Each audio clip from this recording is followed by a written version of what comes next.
LinkedIn is still the best place to find great jobs. It quite simply has everything under one roof. Although it can be showy at times, and you will find the odd self-congratulating executive on display, it is still the best place for hiring managers to find that all-important talent for their next job. And it's especially the best place for online mingling. There really is no better place to get seen, be heard, and get noticed for networking.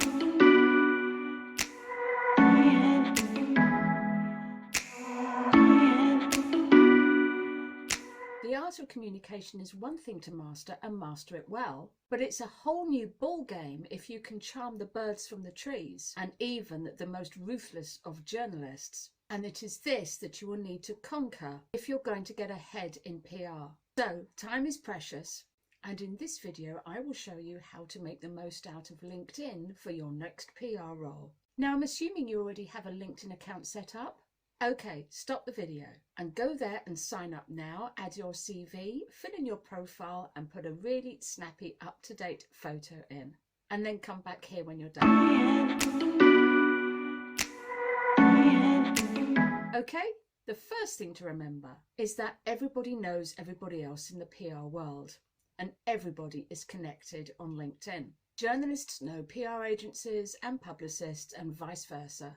And when you start out, you may find that the first role that comes to you is going to be through recommendation or hearsay, rather than anything else. It will pay dividends bagging a job, interview, if you already know somebody at the firm that you're going to apply for. I have bagged all my top posts on recommendation and where someone has been a strong contact within the firm already.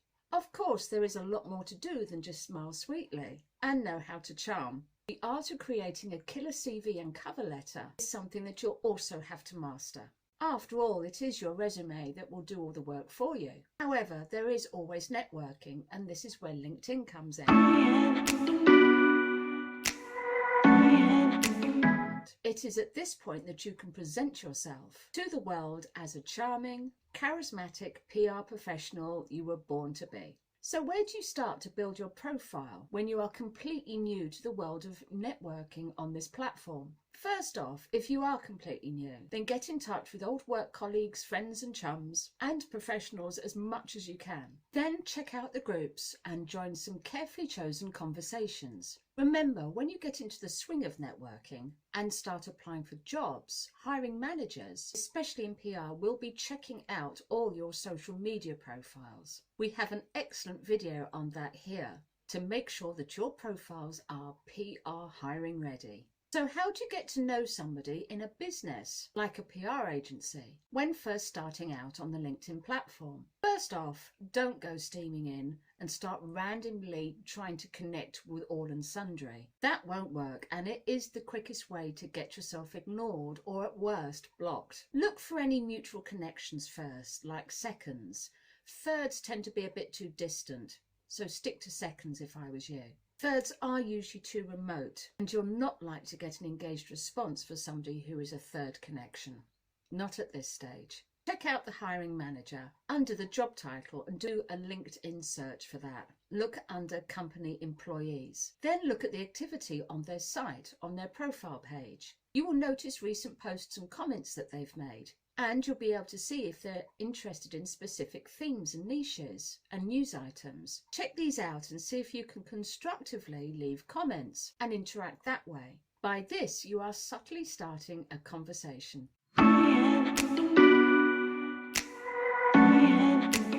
Look at how their comments and their posts have been constructive and the language that they use. Watch those words and how the people are using these words. If you want to attract someone's attention, use their own words. If, for example, they use the word collab instead of collaboration, then use the word collab when you're responding to them.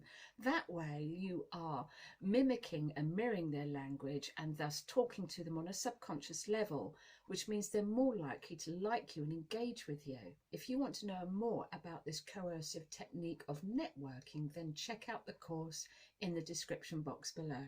I will also teach you about hypnotic language too. The key to anything in this game is to make a good impression. A phrase you've probably heard from your parents and your teachers before. But let me explain the difference between that and this. When your elders said it to you, they wanted you to be polite, keep your elbows off the table, don't swear, that kind of thing. But when it comes to cracking a job in the PR world, you need to focus on how you're making the other person feel when you are talking to them. They want to feel that you are the right candidate for hiring. Focus in making that connection in someone's mind, because that is where they're going to know how they feel about you. When you went for an interview, did you make them feel that you were the right candidate by asking all the right questions? We have a great course on coercive language that you can check out on Udemy in the box below. Remember, every time you send your CV to an agency or a recruiter, there will be at least 150 other CVs arriving on the desk of the hiring manager you're pitching to. Yours needs to stand out, and I mean really hit them between the eyeballs. So how do you do this when you have no experience? Simple. You show that you're hungry in everything you've ever done, but give it that public relations angle. We have a video on that very subject that you can find here now.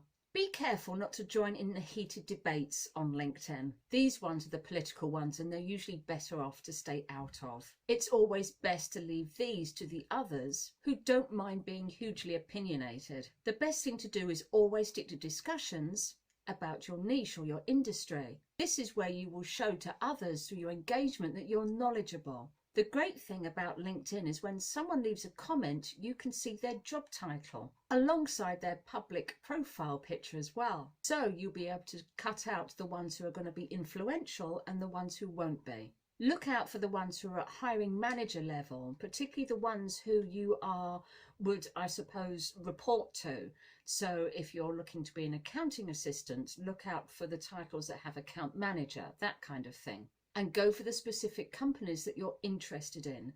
So do a quick niche search and find out which companies are in the specific industries that you like, say fast moving consumer goods or technology. Go for the recruitment specialists first, particularly the ones that are not generalised. The ones that are niche are better for you. So give Reed and Brook Street a miss. The specialists are hugely knowledgeable and can be quite friendly if you get on the right side of them. I certainly wouldn't give recruiters a complete and utter miss. Just pick out the ones that are going to be useful to you, like the PR specialists. I recommend finding people like Michelle Mumford from a PR specialist agency called Beyond the Book. Check them out on LinkedIn. She posts almost every day with new job specs that are coming into her office. She is certainly worth talking to, or if you can't get hold of her, then grab one of her associates. You'll be able to find them if you'll do a company search on LinkedIn for Beyond the Book. I'll do a link for you in the description box. What is it that makes you really stand out? As much as it's great to connect with someone on LinkedIn, you need to prove your worth, or why should they read your message? Don't forget, this is a highly competitive industry, so you really need to carve out your unique character and brand first. Time is precious in this business. So how do you go about all of this? Well, stop thinking about PR and media and start thinking and talking and discussing everything else but, with a subtle emphasis on public relations. Consider your own brand and think about yourself as a business. See our video about building your own brand in the box below as well. As you will be representing another business and their persona in front of the public, and thus maintaining their positive reputation, you need to be able to prove that you can do this for yourself and that you can be professionally responsible for another business too. After all, their reputation will be the most precious thing to them, and you will have to show that you are responsible enough to take the job. And lastly, don't be afraid to follow up with a call to an agency or company that you're pitching to. It will show some eagerness and they will probably like you for it. When you send your CV and cover letter in, leave it about a week and then follow it up with a call. If you are local, ask to grab a coffee with them or make it a 10-minute Zoom call. Appearance is key and is the most important part of your brand. Make sure you've got your own personal style in your head and your wardrobe before you go ahead. When I do PR videos, I tend to stick to a preferred look, and I make this a feature of my own brand and make it right across my YouTube platform. Do that for your wardrobe too. Everything will be looked at, even your presence and what you're wearing. If you're going to work in public relations, you need to have great presentation skills, and I'm not just talking PowerPoint. Well, that's about it for this video. I hope you liked it. Please like and subscribe, and I will see you in the